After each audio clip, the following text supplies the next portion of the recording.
Now at Verizon, we have some big news for your peace of mind. For all our customers, existing and new, we're locking in low prices for 3 years guaranteed on My Plan and My Home. That's future you peace of mind. And everyone can save on a brand new phone on My Plan when you trade in any phone from one of our top brands. That's new phone peace of mind. Because at Verizon, whether you're already a customer or you're just joining us, we got you. Visit Verizon today. Price guarantee applies to then current base monthly rate. Additional terms and conditions apply for all offers. Ready to order? Yes. We're earning unlimited 3% cash back on dining and entertainment with a Capital One Saver card. So let's just get one of everything. Everything? Fire everything. The Capital One Saver card is at table 27 and they're earning unlimited 3% cash back. Yes, Chef! This is so nice. Had a feeling you'd want 3% cash back on dessert. Ooh, tiramisu. Earn unlimited 3% cash back on dining and entertainment with the Capital One Saver card. Capital One, what's in your wallet? Terms apply. See CapitalOne.com for details. Oikos presents 15 Seconds of Strength. Here we go. Steve's got a trunk full of groceries and no one to help him. Oh, that's tough, Jim. Looks like a 5-trip load at least. He grabs the first bag, the second. Bob, it looks like he's trying to do it all in one trip. He shimmies the door open, steps over the dog. Oh, and he stumbles. Oh, right into the kitchen without missing a beat. Jim, now that's a man who eats his protein-packed Oikos. With 15 grams of complete protein in each cup, Oikos Triple Zero can help build strength for every day. Oikos, stronger makes everything better. Picture this. You're in the garage, hands covered in grease, just finished up tuning your engine with a part you found on eBay. And you realize, you know what? I could also use new brakes. So where do you go next? Back to eBay. And you've got eBay Guaranteed Fit. You order a part, and if it doesn't fit, send it back. Simple as that. So when you dive into your next car project, start with eBay. All the parts you need at prices you'll love. Guaranteed to fit every time. eBay. Things people love. Welcome to a Daily Tech News Show weekend edition. I'm Tom Merritt, and we have questions about how technology and specifically AI are affecting education from a lot of people. And in fact, we had someone who was like, you know what? I kind of work in that area. I'd love to talk about my experiences with it. So please welcome to the show, Kevin Metcalf, Associate Vice Chancellor in IT at Foothill De Anza. Kevin, thanks for taking the time to talk with me, man. Hey, thanks so much for having me on the show. I've been a supporter of DTNS for a while now and figured, hey, I have a way to contribute something. So yeah, no, this is great. And big thanks for all of your support of the show over the years as well. You're one of the pillars in the community as far as I'm concerned. Well, thank you. Yeah. I'm happy to help. Well, let's start with who you are for people who don't know. Like, where's your perspective in on this topic? Yeah, so I'm currently, as you said, Associate Vice Chancellor at the Foothill De Anza Community College District. That's in Silicon Valley. I actually started my career in high tech in the Silicon Valley, did some startups, did some big name companies, but I landed in education when the company I was working for basically blew up during the dot-bomb era, when the bottom fell out of the dot-com boom. And so I worked for the college. I just built custom solutions to support education, usually online, things like that. And then I jumped over to IT when the state of California decided they were going to give everyone a free course management system. So I couldn't compete with free. So I have been, project manager and in management roles at the IT organization for the district ever since then. I've got about 20 years of experience as a Linux system administrator and a little over a decade of adjunct teaching experience, although that's less of my focus these days. So gotcha. Let's start with you as someone in the educational arena. How do you use these generative models and these tools? What are a few things you've done in the last month, let's say? Sure. Yeah. So I would say, for starters, I'm not one of those people that says I definitely want to use AI to do my job for me. I like to use the tools, but when using the tools, that generally involves a whole lot of editing on top of that. But I have ADHD, and so a tool like ChatGPT can really help solve that writer's block that you sometimes get when you've got a really huge task or something like that. And I'll ask for strategies around specific solutions. If I have a faculty that comes in with a particular need, it's nice to have something that you can just bounce ideas off of. Would this work? Would this work? Things like that. Just providing alternatives, right? Yeah, exactly. Sort of where should I start? And it's helpful when you have to like wordsmith a delicate email. I mean, obviously, from a data governance standpoint, that can get dicey if you put too many details into the prompt. But sure. Being vague and just asking for general advice, that can at least get you an outline, that can help overcome, again, that writer's block there. I've also used it when hiring new employees. Really? And that's something that, a lot of people are like, oh, you're evaluating resumes. No, that's not what we do. That's a really bad idea for a lot of reasons. But, you can upload a job description into the system and say, hey, I'm going to be interviewing people. What are some good questions I could ask?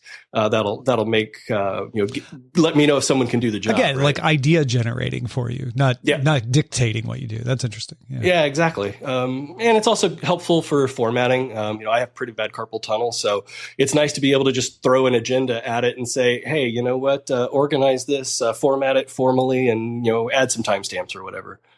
Again, for huge projects, if I've got a really big project and I just don't know where to start, you could just throw that into the LLM and say, hey, give me suggestions on how to break this down into smaller tasks, and you just repeat that until you know how to do all the smaller tasks, and there you know where to start. So. Yeah, I see some overlap with the way you use it and the way I hear most people using it, which is like a sounding board, an alternative generator, a point me in the right direction kind of thing. Yeah, that's exactly right.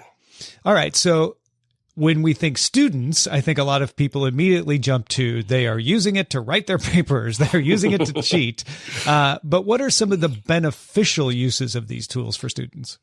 Yeah, I mean, there's a lot of things that we can, a lot of ways that we can use these tools to sort of, improve student outcomes. One of the things I've noticed that students do is the instructor communications. So when I was faculty, my ESL students were sometimes shy about reaching out for extra help just because of the English as a second language. If anybody sorry, no worries. Students for whom English is not their primary language. Yeah, and so that language barrier would be a problem, and the LLMs have actually allowed them to put together the communication in a way that they can send it with great English and get the help that they need. And so, it helps reduce that friction.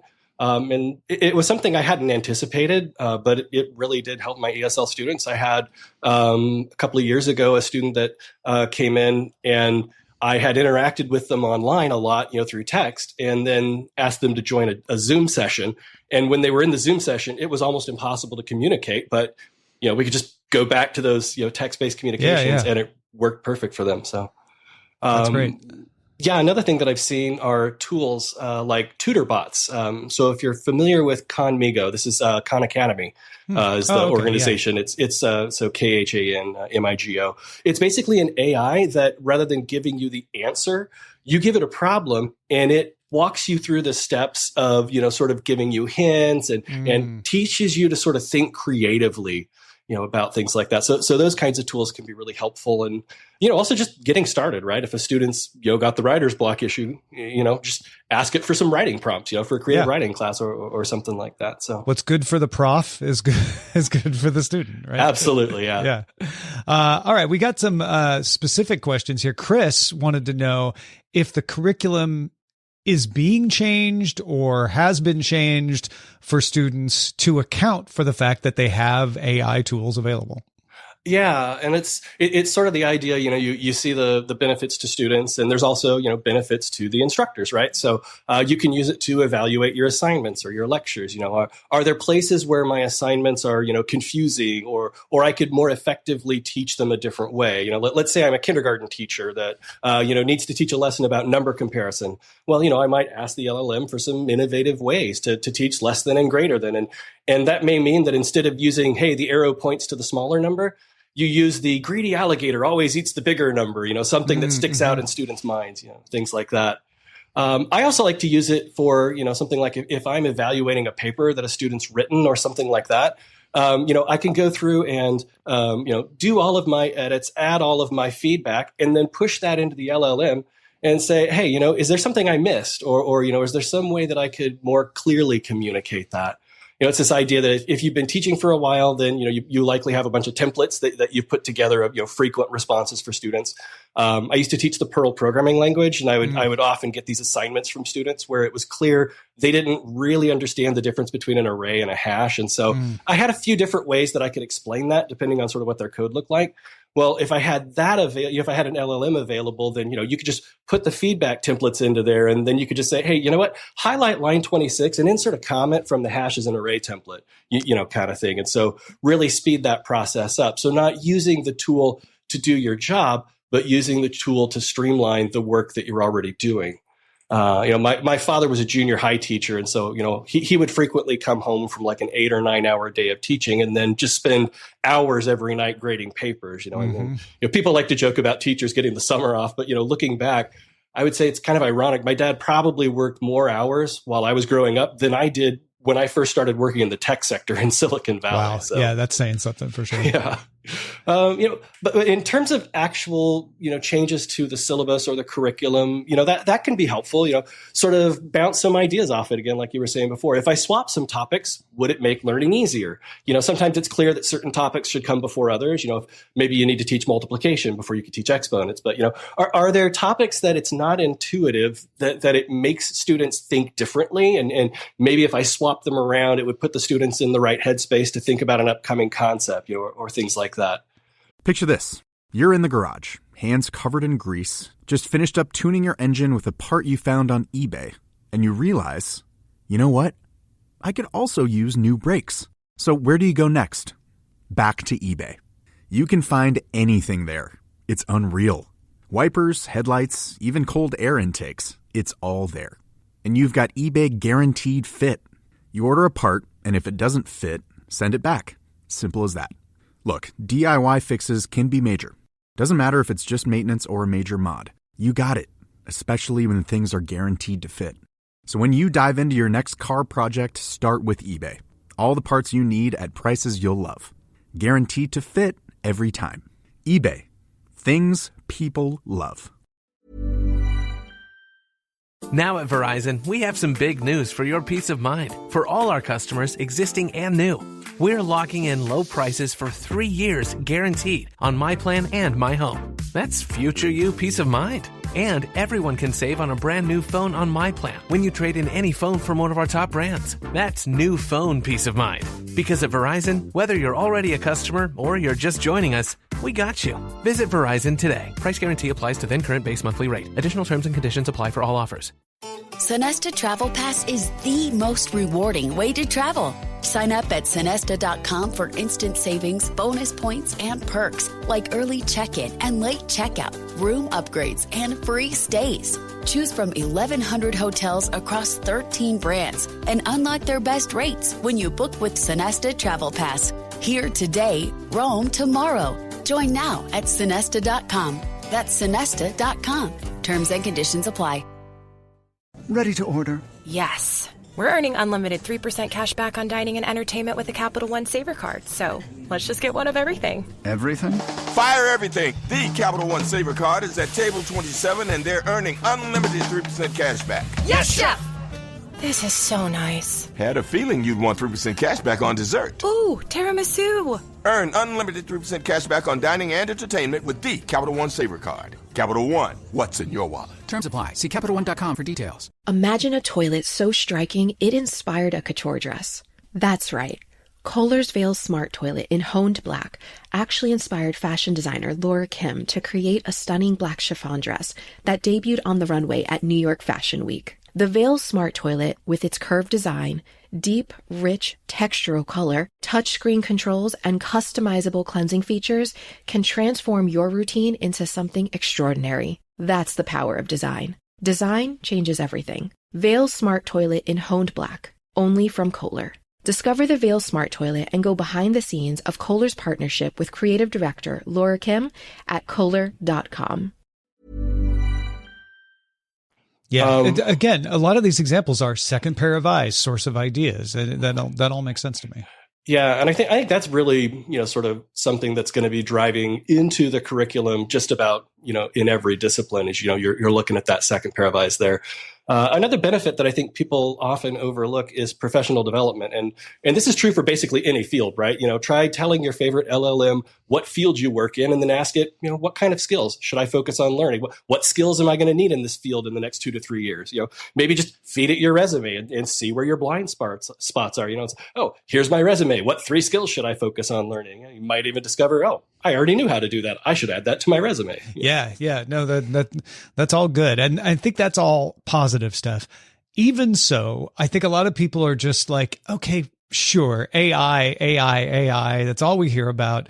KV wants to know, are there some other technological advances that are making their way into education to help students or instructors? Yeah, and it's kind of funny because if I say, some technology that has absolutely no AI in it, that sort of really narrows it down because it's such a broad category, right? But yeah, there's lots of like translation tools, which are especially powerful, again, for those non-native speakers. Something a lot of folks take for granted these days is videos with real-time captions. But for your non-native students, these are really, really helpful. I recorded the lectures for one of my classes back in the early 2000s and added captions to it. This was back in the real media days to sort of show how, that's a lot of long work, ago this was. But when I did that, the average grade for my non-native English speakers jumped an entire letter grade that quarter. Wow. And I ran into a student later on that said, he had now the ability to slow me down by 50% and read the captions. And that was why he ended up not dropping the class. And that had the added benefit of teaching me that, I talk really fast when I'm teaching. I need to slow down. That is a good reminder for sure. Yeah. And I think another thing that's really been emerging as an interesting extra benefit to students are things like OER, that's Open Educational Resources. Folks mostly know that textbooks are kind of notoriously expensive, and there's been a real push in the community college system for faculty to adopt either a free or a low-cost textbook, something like that. I'm not currently teaching, but the next time I do, I'll probably write my own free textbook so the students don't have to pay for one. And, that's an area where an LLM could be super helpful, right? So as an example, I've broken my Intro to Linux class down into about 40 lessons, and each one has like a reading assignment, a video lecture, lab assignments, test quiz, all that kind of stuff. Well, for each one, I could upload the material and then ask the LLM to give me a draft of a chapter of a textbook for that lesson. There's still a lot of work, obviously, making sure things are clear, making sure it's not hallucinating, all that kind of stuff. But it would definitely save quite a bit of time. Speeds it up. Yeah. And the more you do that, the better the tool can become at learning your voice and your tone and, how to make it sound like you. Yeah, no, agreed. And that's where on-device memory, those sorts of things become really, really important. So let's get to a couple of questions when we finish up here about data privacy and security. Alan wants to know, how has data protection and privacy management evolved as classrooms become more digitized? He says, where could there be improvements? What difficulties do you encounter to protect student data while still allowing students or staff to access these tools? Yeah, I mean, that's definitely an issue, right? And that's an issue for every organization. Sure. But schools have to be really careful about what technology they adopt, especially when it comes to SaaS tools, software as a service, so online tools, things like that. If we contract with a vendor to use a system that's running in the cloud, who owns that data? You better make sure that data governance is thoroughly outlined in the contract. Does the vendor have to help you get the data out of the system if you want to move to a different platform? Will the vendor use our student data for training purposes on their LLMs? Things like that. Do they have to completely delete it when the contract expires? And what happens if they don't? And FERPA is also an issue. So FERPA is the federal regulations regarding how institutions have to treat student data. Okay. And so, as custodians of our student data, we're required to vet every tool that we use. There's a lot of great tools out there, but every new vendor you partner with becomes a data exposure risk, a cybersecurity attack vector. So, you can ask the tools, do other schools use them? Have they had any issues with them? And this is actually an example where the California community college system does a pretty good job of collaborating. There's over 100 community colleges in the state, and I'm involved with an association of CTOs and CIOs from all those schools, and we communicate with each other. So, a vendor that has a bad track record can, very quickly find itself persona non grata in that system. Yeah, that's something that I think a lot of people don't realize. And when we had that court case we talked about on DTNS recently, you may have noticed that enterprise and education were exempted from the judge's rule because they weren't keeping the data because of a lot of these rules. Yeah, that's exactly right. And it's the same with parts of healthcare, et cetera, because they have HIPAA and other regulations like that. And so, the questions come up from time to time about just not using these tools at all. Sure. But a major issue right now, especially in the community college systems, but in higher ed in general, is this idea of fraudulent students. That's, bad actors who register for a class in order to commit student aid fraud. And so at our district, we've been working with an AI company to help us find ways to identify, those individuals and remove them from the class so that legitimate students can actually get into their classes that they need, even before the classes start. And I was talking with my CTO last night, and it turns out that the Department of Education at the U.S. Federal level is now putting out new guidance around this. And they've explicitly called out the community college system in California and our district specifically in how we're using some of these tools. So hopefully we're going to be able to take a lot of the stuff that we've learned and get that back into the community and start making sure that we can cut down on that fraud, cut down on the abuse, and make sure that our students can get into the classes they need so that they can actually graduate on the schedule that they're looking for. Right? Yeah. So real human students that are really taking the classes can get the benefit. Kevin, thank you so much for talking with me. I know people want to hear you talk about the cheating side of this that people talk about all the time. So I'm going to ask you to come back and we'll do another episode just on that. Okay. Yeah, it'd be great. Sounds good. If in the meantime, folks want to learn more about you or anything that goes on, do you have any resources that you want to point people to? I mean, realistically, the place you'd probably find me is LinkedIn. I don't tend to post a whole lot. I was pretty big on Twitter until it stopped being Twitter, and I sort of stopped using a lot of social media at that point. So frankly, I just got too busy in my new administration role. So no worries. Well, thanks again, Kevin. And you'll hear from Kevin again soon when we talk about cheating and controversies with AI. Thanks everybody for supporting the show. Patreon.com/DTNS. Hope you have a great weekend. We'll talk to you on Monday.